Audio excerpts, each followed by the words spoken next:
Every few years, the same scandal erupts.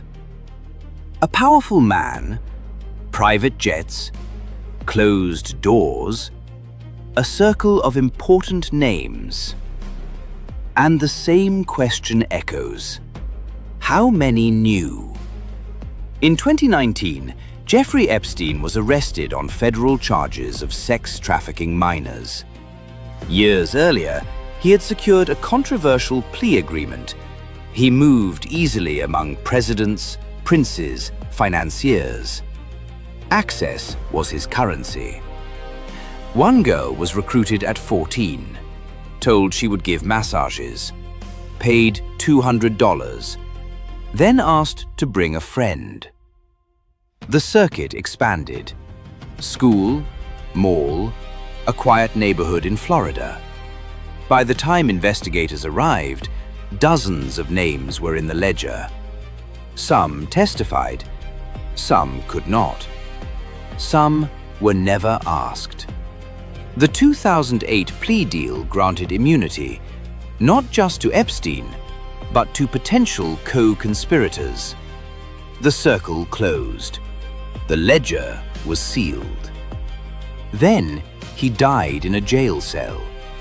Shock followed. Suspicion followed. But the structure did not begin in 2019. History has seen this pattern before. Not the faces, the architecture.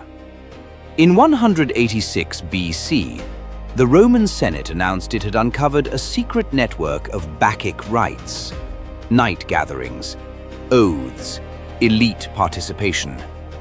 The official story described moral corruption. But what terrified the Senate was not indulgence, it was organization. A network that did not answer to them. It was loyalty that bypassed the state. Thousands were arrested, many executed. Among them was a woman named Hispala Ficenia, a freed woman, a sex worker. She testified against the cult.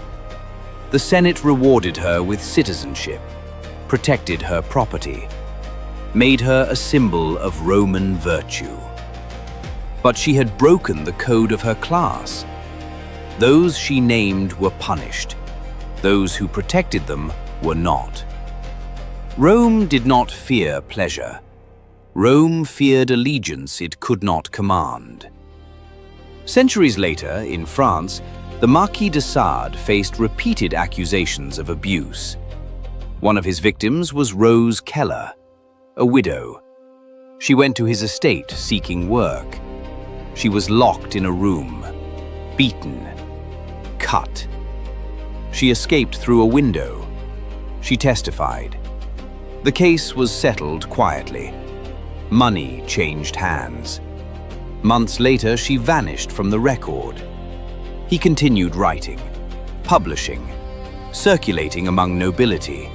She is remembered only because she ran. The system protected its own, not because it approved, but because exposure threatened the hierarchy itself. Justice did not disappear. It was negotiated. In 18th century England, the Hellfire Club gathered in caves. Aristocrats, members of parliament, men who shaped law by day. At night, secrecy became ritual. Scandals circulated in whispers, some exaggerated, some suppressed, but confirming one thing: access was power. When those who define reputation are also inside the room, consequences rarely travel far. And this is not about secret masters. It is about ordinary mechanisms of class protection.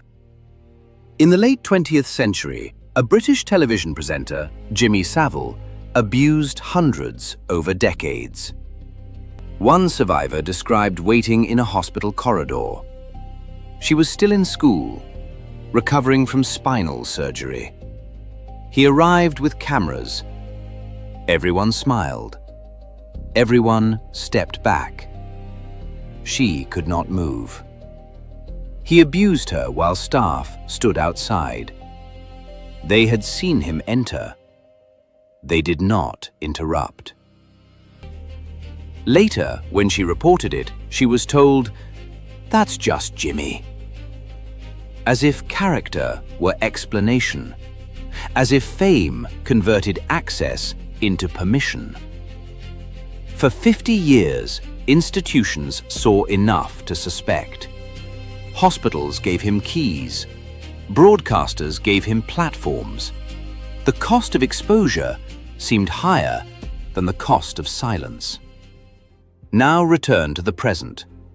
Closed circles, shared incentives, proximity as insulation.